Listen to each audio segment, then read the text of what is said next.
This is a wordy question and there is information in there that doesn't appear obvious upon first reading. So be careful, be sensible, be logical, get your highlighter pens out, they're amazing. But once you think carefully about this, there's nothing that you can't do.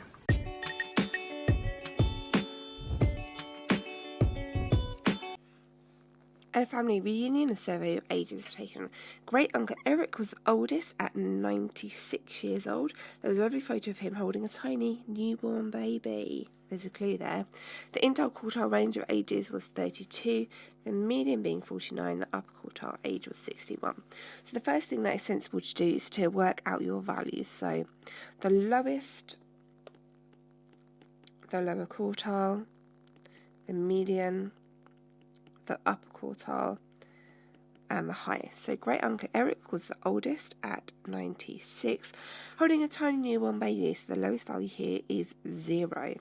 The interquartile range of ages was 32, so the difference between here and here is 32.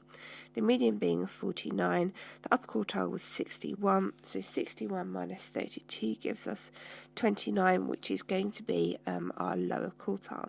Now we need to get on and draw the graph. Again, it is a nice idea just to quickly sketch out what the graph is going to look like. So this is going to be 0, 29, 49, 61, and 96. So now you have a quick sketch of the graph. We can properly draw this on the graph paper. Obviously, you need to do this with a ruler, but I don't have a ruler, so I'm just going to do this freehand.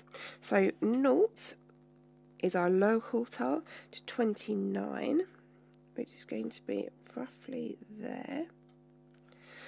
49 being our median in there, 61 being our upper quartile, so there, and then 96 there being the highest. We need to have a line in there, a line in there, and a line in there, and that is going to be our box plot.